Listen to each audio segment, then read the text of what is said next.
This is the last day here, and we're having a conflab about what we're going to do in this last day.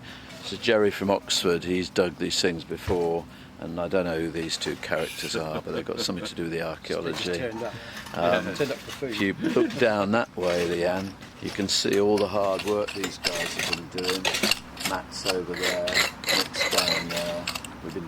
They've been digging out all this stuff and creating this incredible three-dimensional image of something that Jerry now thinks is a what, Jerry? I think we're probably looking at the final phase of this works, and I think it's probably associated with lead and silver.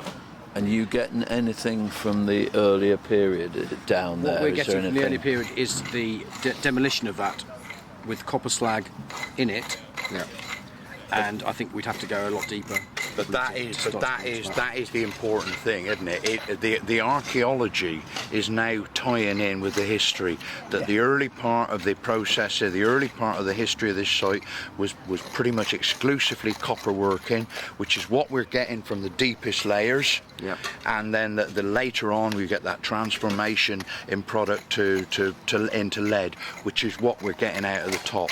So the archaeology is really supporting the history, and the nice thing about what we're doing is that we are actually getting the artifacts that go with it, with the written history. And what artifacts are you getting, Phil? Sorry? What artifacts are you getting here? Well, like Jerry said, I mean, we are getting lead offcuts, lead waste from that pit, which, as you can see, is the highest level that we're excavating. So therefore, that is the most recent. Whereas down where Nick is, most of the product there is lead, is copper slag. Yeah, we just came down onto that layer. Yeah. Right. So you're coming to a copper slag layer. Well, what about the calcining furnace? Well, the calcining furnace could also be used for lead. That's what I thought. Yeah. You smelt lead, use the same furnaces. Not quite as hot. Yeah, no, as you use for copper. So you use reverberatory furnaces, and the calcine is a reverberatory furnace. The smelter, if we've got one, is a reverberatory furnace. So. Yeah, got it. Brilliant.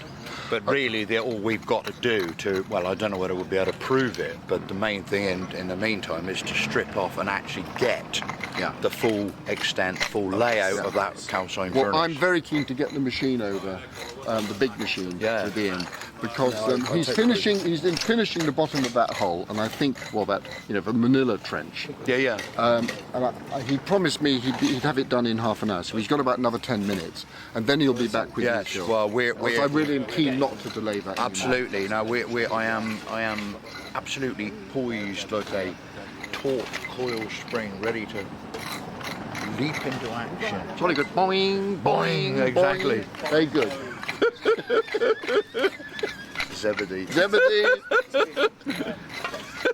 What's it time for?